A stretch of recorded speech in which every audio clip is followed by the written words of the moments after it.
우리 교회에서 단체로 바울 영화 보셨습니까? 네, 많은 분들이 이 영화를 보았습니다. 나중에 그 티켓을 구하지 못해서 너무너무 안타까워 하시는 분들도 계셨습니다. 여러분 그 바울 영화를 보시면서 어떤 감동들이 있으셨나요? 저의 경우에도 물론 성경을 통해서 그동안 그 초대교회 신자들이 핍박과 그리고 모진 시련 속에서 신앙생활을 했다는 것을 익히 알고 있었지만, 그래도 새삼스럽게 그 영화를 보면서 로마 내에서 그렇게 신자들이 쫓겨다니고 그 신앙을 위해서 생명까지도 바치는 그런 모습들을 보면서 저의 마음속에 한 가지 질문이 떠올랐던 것입니다. 그것은 무엇인가 하니, 이 초대교회 때의 그 시련과 박해를 받던 그 신자들은 불같은 신앙과 그리고 희생적인 정신으로 주님을 증거했었는데, 오늘날 우리들은 매우 좋은 환경을 살고 있고 초대교회하고는 비교도 할 수 없는 그런 삶의 윤택들을 맛보고 있는 건 사실인데, 어째서 초대교회 신자들이 그렇게 절절하게 고백했던 그 말씀, 그리고 그들이 그처럼 신뢰했던 성령님의 인도하심, 이런 것들이 우리에게는 뭔가 자꾸 빛바랜 것처럼 우리에게 의미 없이 다가오는 그 이유가 뭘까를 생각해 봅니다. 거기서 저는 그 환경적인 원인을 한 가지 생각해 보게 되었습니다. 초대교회 때에 비해서 오늘날은 참 여러 가지로 안락하지만 우리의 영혼 속에 과연 하나님께 대한 그 가난한 심령, 갈급한 심령이 있는가 하는 것이죠. 만약 우리의 영혼 속에 하나님을 갈망하고 주의 말씀을 사모하며 마치 꿀송이보다도 더 귀한 것, 더 단 것이 하나님의 말씀이다라고 하는 이런 고백이 튀어나올 수 있는, 이를 터져 나올 수 있는 그런 신앙의 길이 도대체 어디에 있을까 하는 것입니다. 여기에서 저는 환경적인 요인도 우리가 무시할 수 없다라고 생각합니다. 왜냐하면 지금부터 130-40년 전 우리 한국 한반도에 기독교가 처음 들어올 당시를 아실 겁니다. 그때 상당히 초대교회와 방불할 만한 그러한 핍박이 많이 있었습니다. 신앙생활을 하기 위해서 집에서 쫓겨다니는 사람도 있었고, 때로는 그 집안 족보에서 이름이 빠져나가는 그런 경우들도 있었고, 우리 여자분들 같은 경우에 교회에 나간다고 막 그 머리를 다 밀어버리고 하는 그러한 일들도 있었죠. 그런데 그때 하나님을 향한 그 신앙이 불같이 아주 순수하게 일어났던 것을 우리가 부인할 수 없습니다. 그러고 나서 우리 130-40년이 지난 후 우리 한국 기독교가 그만큼 발전하고 또 성장할 수 있었던 그 이유는 바로 그들이 처음부터 겪었던 그런 고난 속에서도 그들은 자신을 부인하면서 주의 복음을 위하여 자신의 삶을 희생했던 우리 선조들의 그 공로 때문이 아닌가 생각하게 되죠. 그러면 우리에게 이런 절박한 강력한 그런 신앙을 얻기 위해서 우리들이 다시금 핍박의 환경을 다시 만들어야 할까? 또는 그 병약한 상태 속으로 우리가 들어가야 할까? 아니면 가난함 속으로 우리가 들어가야, 또는 시련 속으로 우리가 들어가야 그런 신앙이 다시 불타오르게 될까?를 생각을 해보게 되는 거죠. 물론 사람은 환경의 동물이라고 해서 환경적으로 쪼달리고 배고프고 그리고 힘들고 할 때 절박하게 무언가를 붙잡는 건 사실입니다. 그런데 우리가 그런 길로 우리가 스스로 가지 않는다 할지라도 우리 주님께서 우리에게 하신 그 교훈의 말씀을 우리가 잘 새겨 듣다 보면 우리의 평소의 삶 속에서 우리에게 절실하게 요구되어지는 한 가지 중요한 그 신앙의 기반이 있다는 겁니다. 그게 무엇인가 하니 바로 십자가 신앙입니다. 흔히 우리들은 십자가 없는 면류관, 그것은 헛된 것이다 라고 하는 얘기들 많이 하고 있습니다. 그런데 우리는 우리 자신을 향해서 한번 질문해 볼 필요가 있습니다. 나는 예수의 제자가 맞나? 그리고 예수의 제자로서 예수님이 지셨던 그 고난과 십자가의 길을 나도 역시 지금 짊어지고 가는 것이 맞는가?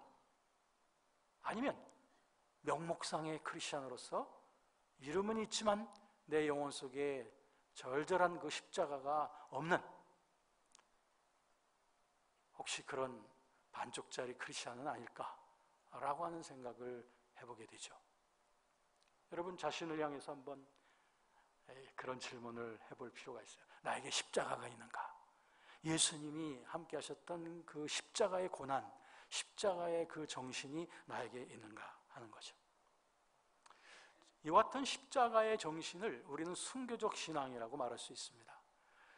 예수님께서 순교하셨고 또 예수님의 제자들이 순교의 영광을 택했고 또 예수께서는 성령 받아 우리 예수 그리스도를 믿는 모든 자들에게 말하기를 너희는 온 땅에 그리스도의 제자를 삼으라고 말씀하셨어요. 그리고 그들에게 말하시기를 너희가 나를 따라오려거든 너희가 자신을 부인하고 자기 십자가를 날마다 지고 나를 따라오라 라고 하신 거예요.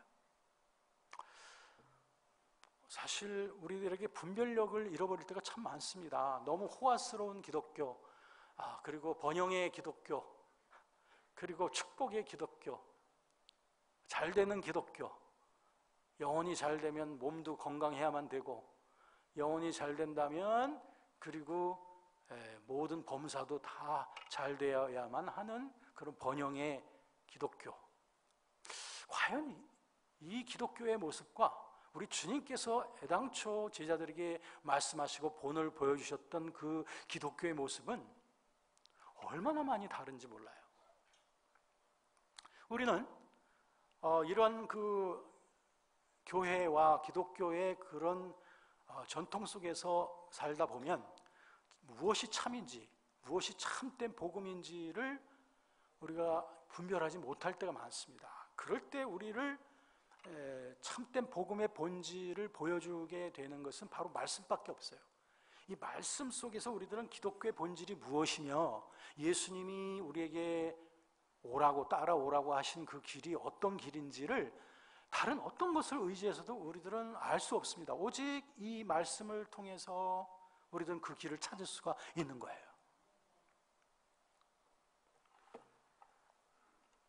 그 길은 십자가의 길이라고 하는 거죠. 십자가의 길, 그것은 바로 순교적 신앙입니다. 순교란 무엇일까요? 그것은 그리스도를 위하여 죽음을 자발적으로 택하는 것, 그게 바로 순교입니다.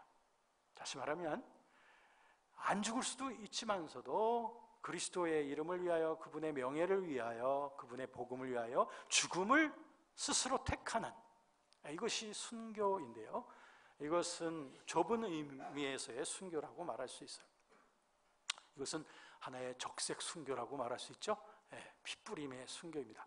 이보다 좀 더 넓은 의미의 순교를 말할 수도 있습니다. 예를 들면 우리가 어떤 단기 선교를 갔다가 사고로 배가 뒤집혔다든지, 또는 선교지로 가는 동안에 어떤 그 사고를 만나서 순직했다든지, 뭐 이런 것들은 좁은 의미에서의 순교라고 할 수는 없어요. 좀 넓은 의미에서 말한다면 순교라고 할 수 있지만 좁은 의미에서는 아니라고 하는 그 말은 뭐냐면 그분이 그 죽음의 선택, 죽음의 시간에 앞서서 그 죽음을 선택했느냐 하는 것입니다. 죽음을 기꺼이 선택을 하고서 죽음의 길로 갔는가, 이것을 보면서 우리들은 알 수가 있는 거예요. 자, 그런데 우리 이렇게 너무 진지하고 막 그 등골이 오싹한 이런 적색 순교의 그런 것도 참 중요하지만, 그러나 이것은 아무에게나 그런 영광이 있는 것은 아니라는 거 아시죠? 우리에게 더 중요한 것이 있습니다. 그것은 바로 날마다 순교입니다. 사도 바울이 말한대요. 나는 날마다 죽노라. 내게 사는 것이 그리스도니 죽는 것도 유익함이라. 네.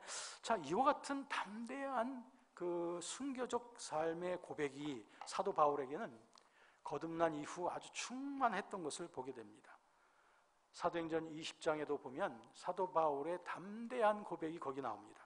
순교적인 신앙이죠. 오직 성령이 각 성에서 내게 증언하여 결박과 환난이 나를 기다린다 하시나 내가 달려갈 길과 주 예수께 받은 사명 곧 하나님의 은혜의 복음을 증언하는 일을 마치려 하면은 나의 생명조차 조금도 귀한 것으로 여기지 아니하노라. 사도 바울의 이 담대한 순교적 고백을 보십시오. 사도 바울뿐만이 아니겠습니다. 우리 주변에도 사실 이런 순교적 신앙으로 무장하고 살아가시는 분들이 많이 계셔요. 제가 전에 아프리카에 한 10년 전에 어느 학교에 가서 강의를 하고 있었습니다. 그 현지인 신학생들이 그 학교에서 계속 숙식을 하면서 그러면서 공부를 하고 있었습니다. 그런데 그 학생들 보니 뭐 이렇게 살찌고 좀 윤택한 그런 학생들이 없었어요. 왜냐하면 가만히 그들의 삶을 보니까 하루에 2번밖에는 음식을 못 먹더라고요.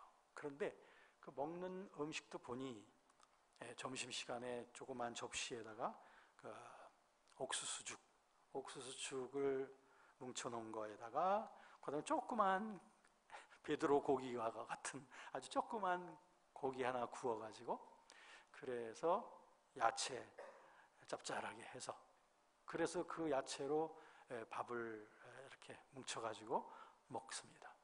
그 칼로리가 얼마나 되겠습니까? 근데 저녁에도 또 그런 식으로 먹곤 해요. 그나마 2번 하루에 잘 찾아 먹을 수 있으면 그것도 참 좋은 건데 어떨 때는 그나마도 음식이 떨어질 때도 있었어요. 근데 제가 놀란 것은 거기에 있었던 것이 아닙니다.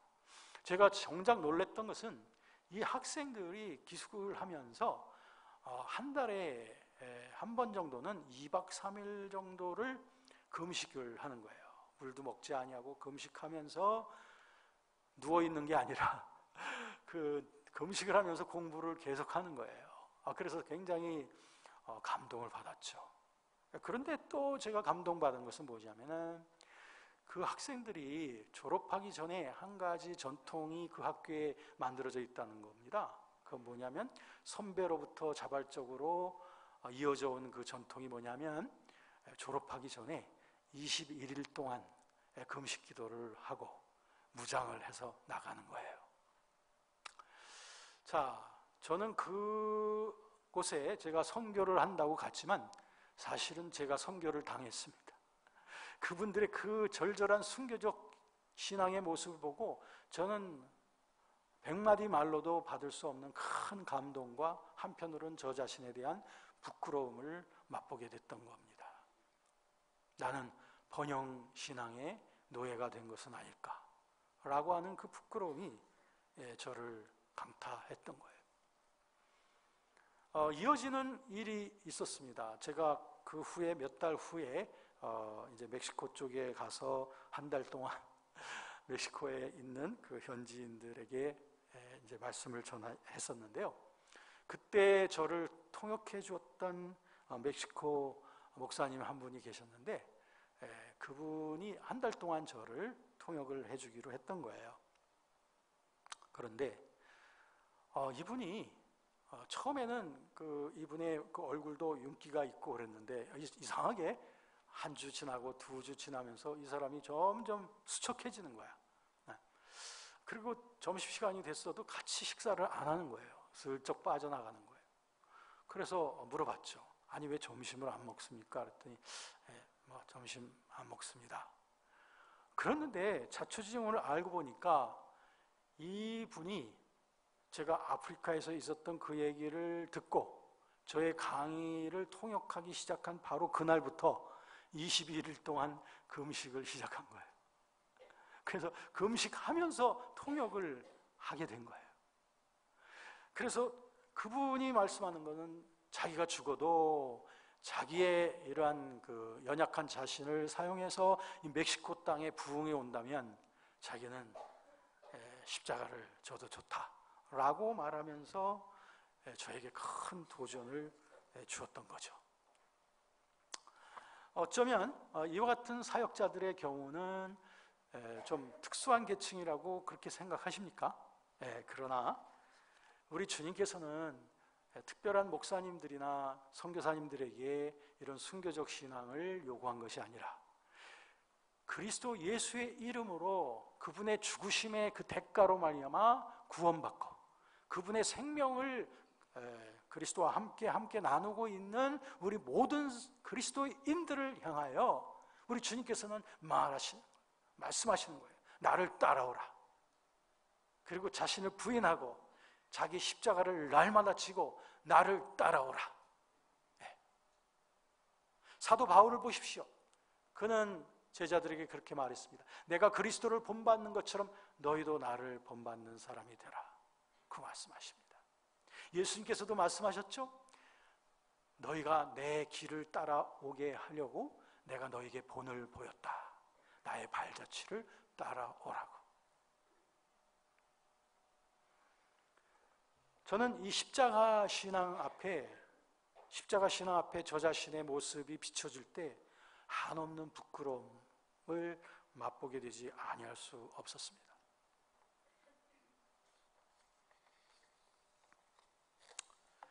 우리 그리스도인들이 그리스도를 따라가는 제자가 맞습니까? 네? 그리스도를 따라가는 제자가 맞습니까? 제자가 맞다면 그 순교적 신앙이야말로 그리스도를 따르는 제자도의 아주 필수적인 것이 아니겠습니까? 왜 이렇게 이러한 신앙이 우리에게서 너무나 멀리 느껴지는 이유가 뭘까요? 왜 특별한 사람들에게만 이런 순교, 이와 같은 십자가가 요구된다고 생각하는 그 이유가 뭘까요? 우리는 무언가에 지금 속고 있는 것은 아닐까요? 주의 말씀이 우리에게 이렇게 교훈하고 그리스도께서 우리에게 본을 보여주신 이 십자가의 길을 우리는 몇몇 특별한 계층의 사람들만이 나를 대신해서 할 것이라고 생각하는 그런 자기 위안에 빠져 있는 것은 아닐까요?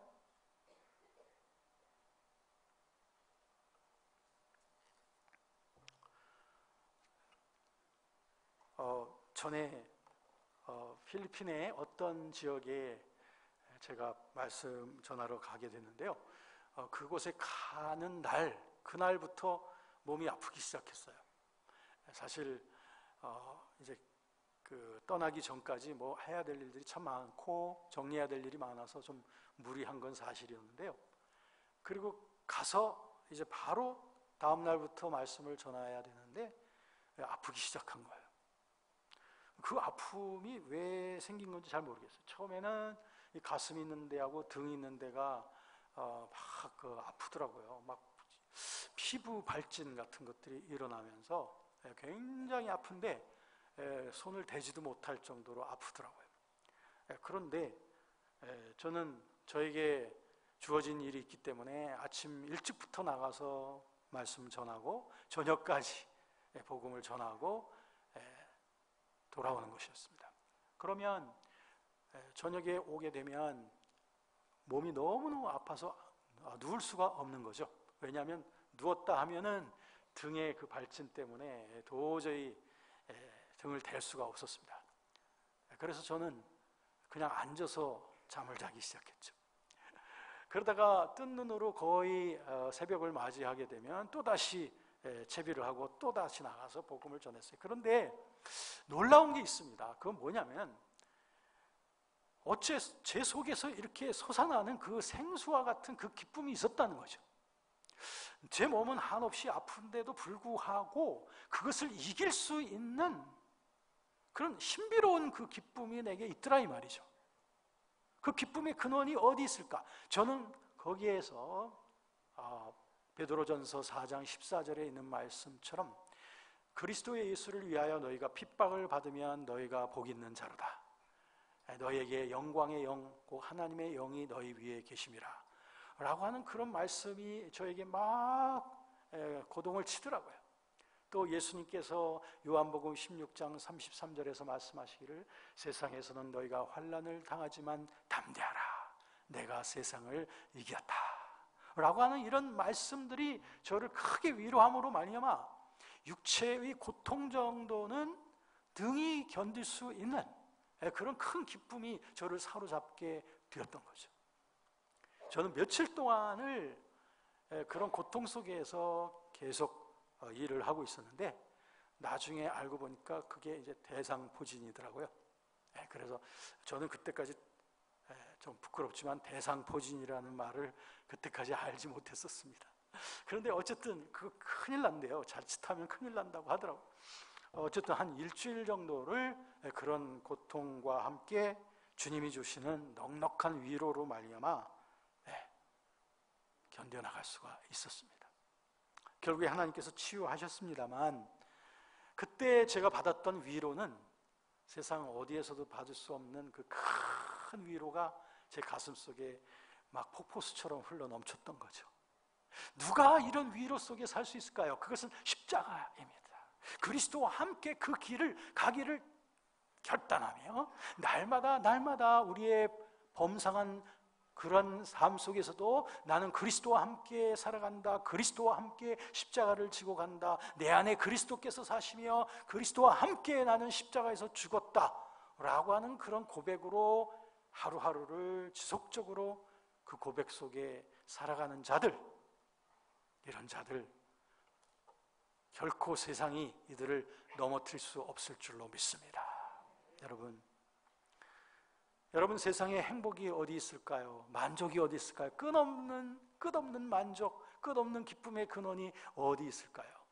여러분의 소유의 넉넉함에도 있지 않습니다. 여러분에게 건강이 있다고 해서 그것으로 족하지 않습니다. 좋은 친구들이 있다고 해서 그것으로 넉넉하지 않습니다.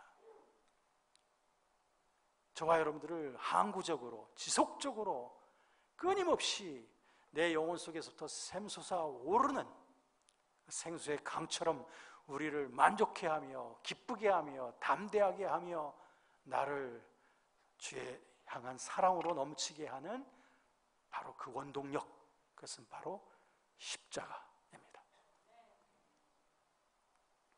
십자가를 사랑하십시다. 주님께서 우리에게 주신 고귀한 선물입니다. 내가 주님의 십자가를 지고 죽기를 자처할 때 주님은 한 알의 밀이 땅에 떨어져 죽으면 많은 열매를 맺는다고 하는 그 말씀처럼 내가 주님을 위해서 내 자신을 부인하고 나 자신을 잊어버리면 우리 주님으로 말미암아 더 풍성하게 살 수 있는 그 길이 바로 복음의 길인 줄로 믿습니다. 그러므로 여러분 결코 속지 마십시오. 미혹받지 마십시오. 세상은 여러분들을 향하여 손짓합니다. 여기에 쾌락이 있다, 여기에 즐거움이 있다, 여기에 만족이 있어. 그리고 너희가 교회 생활을 하더라도 너희에게 이러한 평안함과 그리고 안락한 그 길이 여기에 있는 거야 라고 하면서 세상은 우리를 향해서 손짓하지만 저와 여러분들은 세상의 목소리보다는 이 하나님의 말씀 속에 있는 그리스도 예수 안에 있는 그 놀라운 그 진리의 세계에 창념하면서 말씀이 나를 움직이게끔 하며 그 말씀이 나를 인도하게끔 하며 말씀이 나의 정체성을 만들어주며 그래서 그리스도의 제자로서 십자가를 지고 세상에서 담대하게 승리할 수 있는 우리가 될 줄로 믿습니다. 이 길이 바로 아까 임장로님께서 OIB 하시면서 OIB 나눔을 통해서 말씀해 주셨듯이 내가 거룩하니 너희도 거룩할지어다. 바로 우리 안에 거하시는 성령께서 우리의 삶을 거룩한 길로 이끌어 가시는 그 길, 거기에는 십자가가 먼저 기반이 되어 있어야 되죠.